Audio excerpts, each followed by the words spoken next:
Hola amigos, ¿cómo están? Pues ya en esta nueva entrega de Lobo Estepario de Hermann Hesse, un libro que nos ha hecho reflexionar muchísimo acerca de qué onda con el ser humano, por dónde andamos, qué hacemos, de qué deviene nuestro existir, en qué momentos estamos con esta dualidad y qué gente o qué personas que son cercanas a nosotros, de hecho seres queridos, puedan querer una de las dos partes, pero pocos, pocos o son los que en verdad quieren a la persona completa, que es como debemos de aceptarnos a todos y a todas las circunstancias y conocerlas como un objeto completo.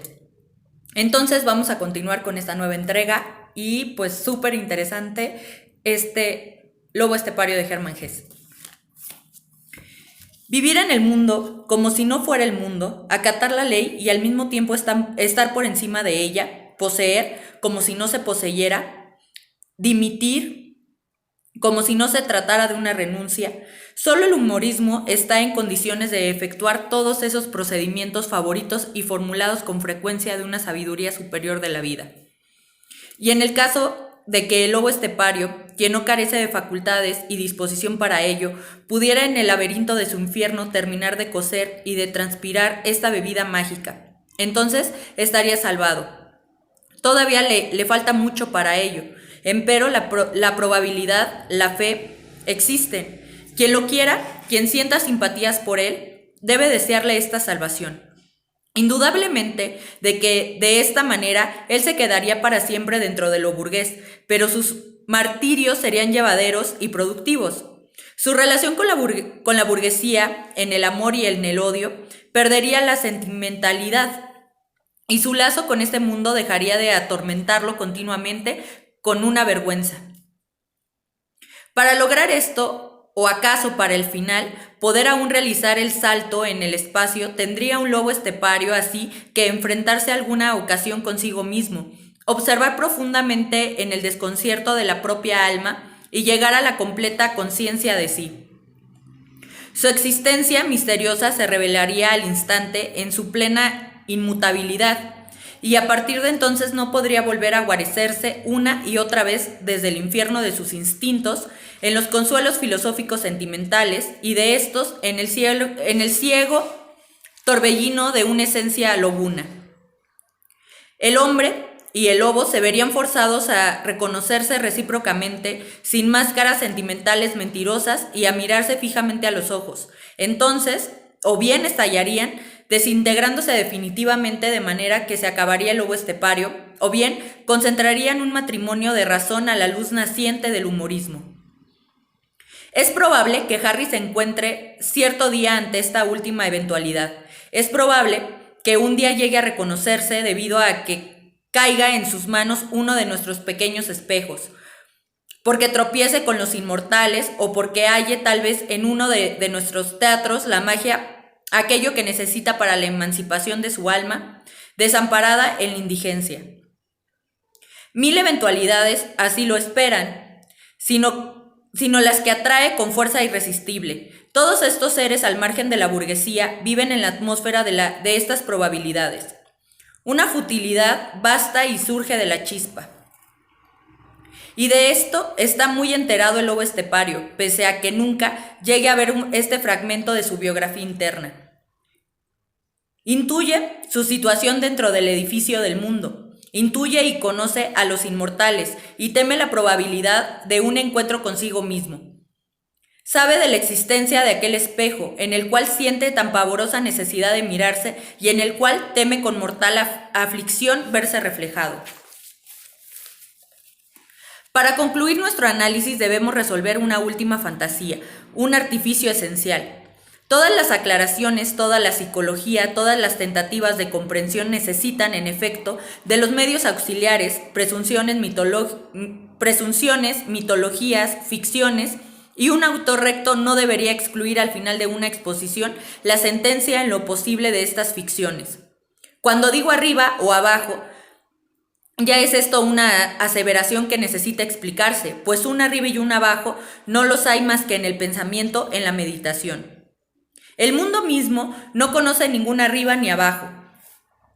De esta manera es también, para decirlo rápidamente, un engaño el lobo estepario, cuando Harry se considera a sí mismo como un hombre lobo y piensa que está conformado por dos seres hostiles. Ello es absolutamente una ficción simplificadora.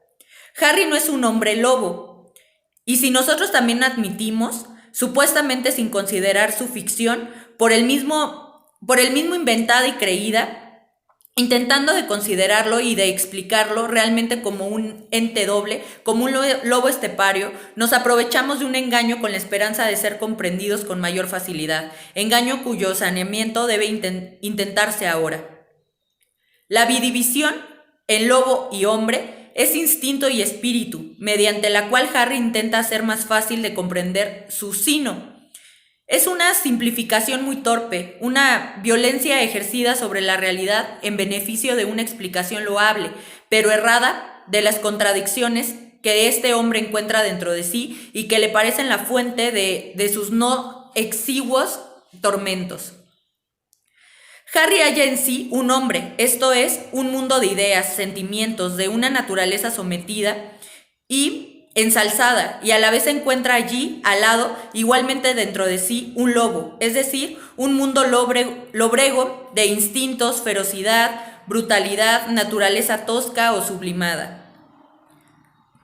Pese a esta división supuestamente tan clara de su ser en dos esferas que le son hostiles, ha confirmado en alguna ocasión que por un rato, durante algún feliz instante, se reconcilian el lobo y el hombre. Si Harry deseara tratar de determinar en cada momento aislado de su vida, en cada una de sus acciones, en cada una de sus percepciones, qué participación tuviera el hombre y cuál el lobo, se encontraría en un callejón sin salida y se precipitaría toda su extraordinaria teoría del lobo. Pues no hay un solo hombre, ni siquiera el negro primitivo, ni tampoco el idiota, tan lindamente sencillo que su naturaleza pueda explicar como la suma de solo 2 o 3 elementos principales. Y querer explicar a un hombre precisamente tan diferenciado como Harry, con la división pueril en lobo y hombre, es un intento infantil desesperado. Harry no está conformado por dos seres, sino de cientos, de miles. Su vida fluctúa, como la de todos los hombres, no ya entre dos polos, por ejemplo, el instinto y el alma, o el santo y el libertino, sino que se agita entre miles, entre innumerables pares de polos. No debe de admirarnos que un individuo tan culto y tan talentoso como Harry, considerado como un lobo estepario, crea poder confinar la valiosa y compleja urdimbre de su vida en una fórmula tan natural, tan anticuada y bestial. El ser humano no cuenta con una formidable capacidad de pensar, y hasta el más espiritual y erudito observa al mundo y a sí mismo siempre por medio de la lente de fórmulas muy inconscientes, sucintas y falaces.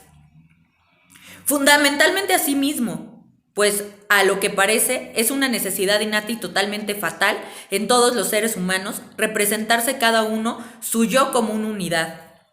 Y pese a que a esta ficción padezca constantemente alguna contrariedad grave y alguna sacudida, vuelve siempre a curar y surgir fresca. El juez, sentado frente al asesino y observándolo a los ojos, que escucha hablar durante varios minutos al criminal con su propia voz, la del juez, y halla también en su propio interior todos los matices y capacidades y probabilidades del otro, vuelve ya al momento siguiente a su propia identidad, a ser juez, se abriga otra vez prontamente con la funda de su yo imaginario, cumple su deber y sentencia a muerte al asesino. Y si en alguna ocasión en las almas humanas organizadas delicadamente y especiales condiciones de talento surge el pensamiento de su diversidad, si ellas, con todos los genios, destrozan el mito de la unidad de la persona y se consideran como polipartitas, como unas de muchos yos, entonces, con solamente expresar esto, las encierra inmediatamente la mayoría. Llama un auxilio a la ciencia, confirma esquizofrenia y protege al mundo de que la boca de estos desdichados tenga que escuchar un eco de la verdad. Sin embargo, ¿para qué perder aquí palabras? ¿Para qué manifestar cosas cuyo discernimiento se sobreentiende para todo lo que piense, pero no es costumbre expresarlas? Cuando, por lo tanto, un ser humano se adelanta a extender una duplicidad, la unidad imaginaria del yo, Resulta ya casi un genio, al menos es todo un caso, una excepción rara e interesante. No obstante, en verdad ningún yo, ni siquiera el más inocente, en una unidad, sino en un mundo muy heterogéneo, un pequeño cielo de estrellas, un desconcierto de formas, de matices y de estados, de herencias y de probabilidades. Que cada uno aisladamente se esfuerce por tomar a este caos como una unidad y hable de su yo como si fuera un fenómeno simple, sólidamente conformado y limitado claramente. Esta ilusión natural a todo hombre, incluso al más elevado, parece ser una necesidad, una demanda de la vida, lo mismo que el respirar y el comer. La ilusión reposa en una simple traslación. Como cuerpo, cada ser humano es uno, como alma, nunca. Asimismo, en poesía, incluso en la más depurada, se viene operando desde la antigüedad con actores supuestamente íntegros, simuladamente de unidad. En la poesía, que hasta la fecha se conoce, los expertos, los capacitados, prefieren el melodrama, y con razón, pues ofrece u ofrecería la posibilidad máxima de representar al yo como una heterogeneidad. Si a esto no le contradijera el grosero aspecto de que cada protagonista, aislado del drama, ha de antojársenos una unidad, ya que está metido en un cuerpo solo, unitario y cerrado. Y en este caso, asimismo, que la estética ingenua considera lo más elevado al llamado drama de caracteres, en el cual cada figura parece como unidad magníficamente destacada y diferente. Solamente poco a poco y visto de lejos va surgiendo en alguno de las hipótesis de aquel tal vez todo esto es una barata estética somera, de que nos engañamos al aplicar a nuestros grandes dramáticos los conceptos, estupendos, pero no innatos a nosotros, sino simplemente iluminados, de belleza de la antigüedad, la cual, partiendo siempre del cuerpo visible, inventó muy propiamente la ficción del yo, de la persona. En los poemas de la arcaica India, esta opinión es totalmente desconocida. Los héroes de las aventuras indias no son seres humanos, sino nudos de personas, series de encarnaciones. Y en nuestra orbe actual hay obras poéticas en las cuales, tras el vuelo del protagonista o del carácter, del que el autor apenas si tiene plena conciencia, se intenta actuar una diversidad anímica. Quien desee llegar a conocer esto debe decidirse a considerar a las figuras de una poesía así, como unas criaturas especiales, sino como un fragmento o lados o aspectos distintos de una unidad superior, sea el alma del poeta. El que compare, por ejemplo, a Fausto de esta manera, obtendrá de Fausto, Mefistófeles, Wagner y todos los demás una unidad, un hiperpersonaje, y solo en esta unidad superior, no en las aisladas, se advierte algo de la verdadera esencia del alma humana. Cuando Fausto pronuncia aquella máxima tan prestigiosa entre los maestros de escuela y admirada con tanto terror por el filisteo: hay viviendo dos almas en mi pecho. Entonces se olvida de Mefistófeles y de una multitud entera de otras almas, que lleva también en su pecho.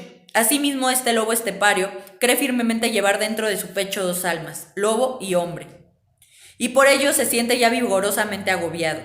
Y es que claro, el pecho, el cuerpo, no es nunca más que uno. No obstante, las almas que viven dentro no son dos ni cinco, sino incontables. El hombre es una cebolla de 100 telas, un tejido conformado por muchos hilos. Esto lo admitieron y lo supieron con precisión los antiguos, asiatas. Y el yoga budista se inventó una técnica exacta para revelar el mito de la personalidad. Pintoresco y complicado es el juego de la vida, el mito por revelar, por el cual se esforzó tanto la India durante 1000 años. Es por eso mismo por cuyo sostenimiento y vigorización ha trabajado el mundo occidental también con tanto empeño. Si enjuiciamos desde este punto de vista al lobo estepario, elucidaremos por qué sufre tanto bajo su ridícula dualidad. Tiene la creencia, como Fausto, de que dos almas son bastantes para un solo pecho, y habrían de destrozarlo. Sin embargo, son demasiado poco. Y Harry comete una terrible violencia con su alma al intentar explicársela de una manera tan primitiva. Harry, pese a ser un individuo muy erudito, actúa como, por ejemplo, un salvaje que no supera contar más que hasta dos. Un fragmento de sí mismo lo llama hombre, otro lobo, y con ello cree estar al fin de cuentas y haberse fatigado. En el hombre mete todo lo espiritual, ensalzado o por lo menos cultivado, que encuentra dentro de sí mismo, y en el lobo todo lo instintivo, feroz y caótico. Sin embargo, de una manera tan sencilla es como nuestro pensamiento, de una manera tan vil como es nuestro ingenuo lenguaje, no suceden las cosas en la vida, y Harry se engaña doblemente al aplicar esta teoría arcaica del lobo. Tememos que Harry atribuya al hombre zonas enteras de su alma que todavía están muy apartadas del hombre, y en cambio el lobo le conceda partes de su ser que hace ya mucho se han salido de la fiera. Como todos los individuos, Harry cree saber muy bien lo que es ser humano, empero no lo sabe totalmente, aunque lo sospecha con alguna frecuencia en sueños y en otros estados de conciencia difíciles de confirmar. Si olvidara estas sospechas, si al menos las asimilara en todo lo posible. El hombre no es un producto sólido y permanente. Este fue, pese a los presagios opuestos de sus sabios, el ideal de la antigüedad. Es más bien un ensayo, una transición, no es otra cosa que el puente angosto y peligroso entre la naturaleza y el espíritu. Hacia el espíritu, hacia Dios, lo impulsa la determinación más profunda, hacia la naturaleza, el retorno a la madre, lo atrae el más profundo afán. Entre ambos poderes vacila su vida temblando de pavor. Lo que los hombres la mayor parte de las veces entienden bajo el concepto hombre es siempre no más que un transitorio convencionalismo burgués. Ciertos instintos muy bruscos son repudiados y prohibidos por este convencionalismo. Se pide un poco de conciencia, de urbanidad y de desbestialización. Un pequeño fragmento de espíritu no solamente se permite, sino que es necesario.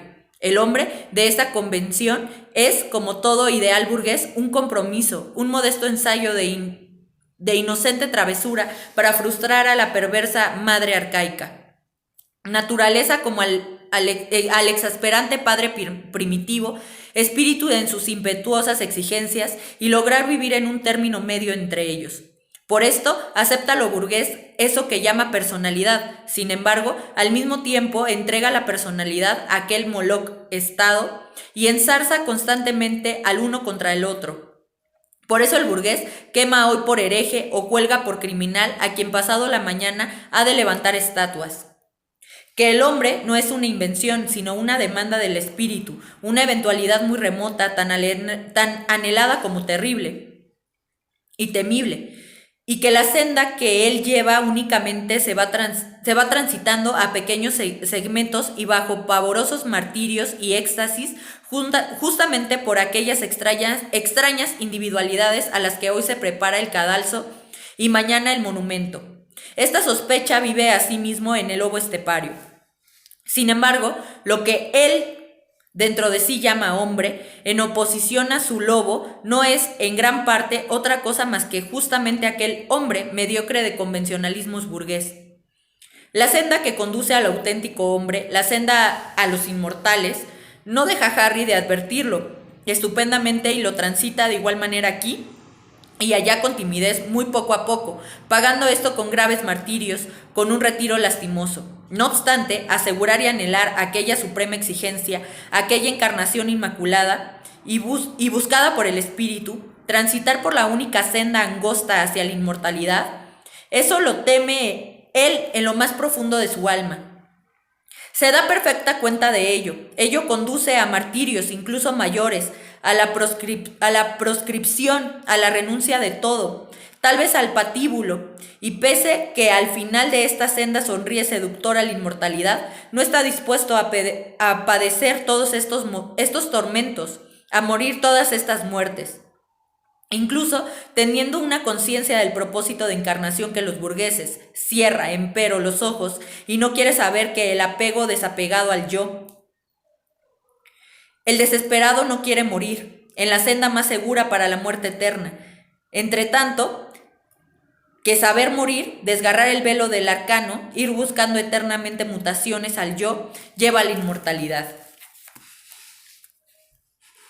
Cuando adora a sus favoritos entre los inmortales, por ejemplo a Mozart, no lo mira en último término nunca sino con ojos burgueses, y tiende a explicarse doctoralmente la perfección de Mozart solamente por sus extraordinarias virtudes de músico, en lugar de por la grandeza de su sacrificio, resignación en el sufrimiento e independencia,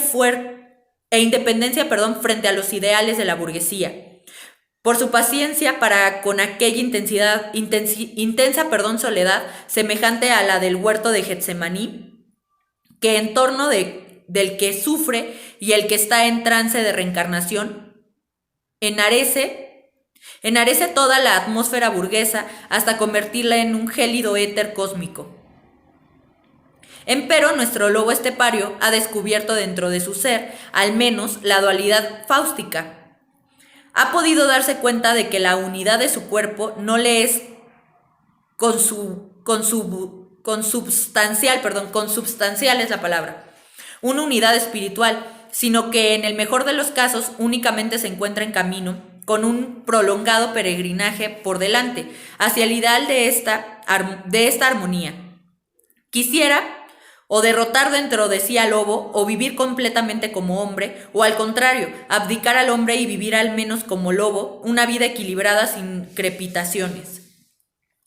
Posiblemente no ha contemplado jamás su interés como un lobo real. Hubiera visto entonces tal vez que tampoco los animales tienen un alma unitaria, que igualmente en ellos, detrás de la hermosa y sobria forma del cuerpo, viven una variedad de aspiraciones y de estados, que asimismo el lobo tiene precipicios en su interior que también el lobo padece. No con la vuelta a la naturaleza, va perpetuamente el hombre con un engañoso camino, colmado de penurias y sin esperanza. Harry no puede convertirse completamente otra vez en lobo, y si lo lograra, vería que tampoco el lobo es a su vez nada sencillo y originario, sino algo muy complejo.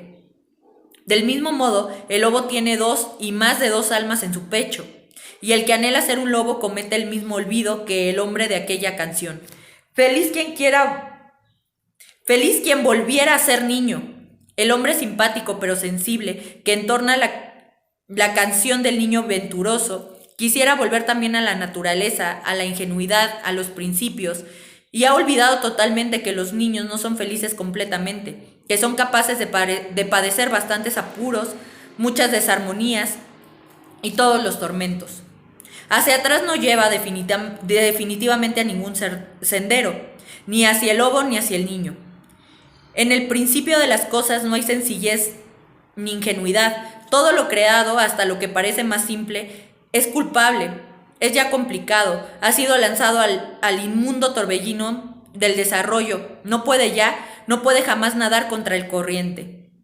El sendero hacia la ingenuidad, hacia lo no creado, hacia Dios, no va hacia atrás, sino hacia adelante, no hacia el lobo o el niño, sino cada vez más hacia la culpa, cada vez más profundamente dentro de la encarnación humana.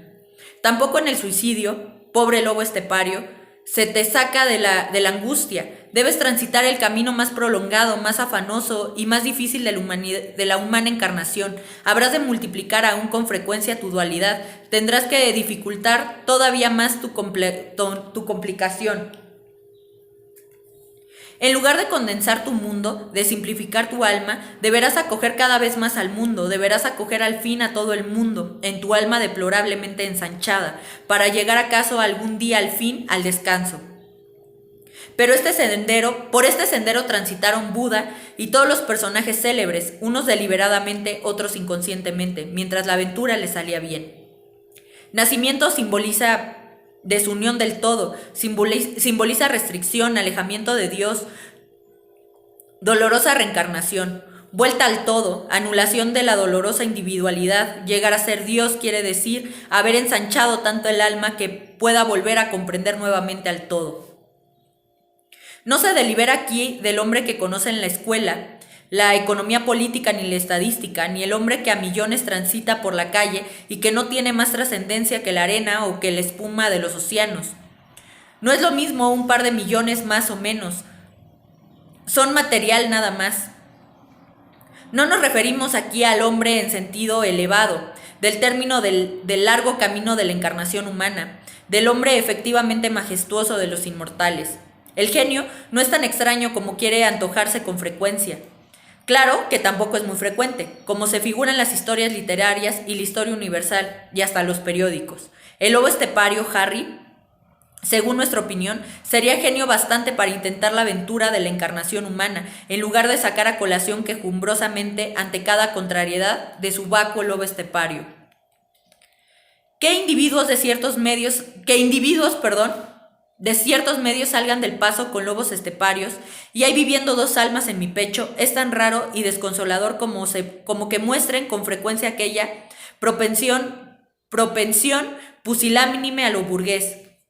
Un hombre capaz de entender a Buda, un hombre que tiene conocimiento de los cielos y precipicios de la naturaleza humana, no debería vivir en un mundo donde impera el common sense, la democracia y la educación burguesa. Únicamente por temor sigue habitando en él. Y cuando sus dimensiones lo oprimen, cuando la estrecha mazmorra de burgués le resulta muy angosta, entonces se le apunta a la cuenta del lobo y no quiere enterarse de que en algunas ocasiones el lobo es su parte mejor.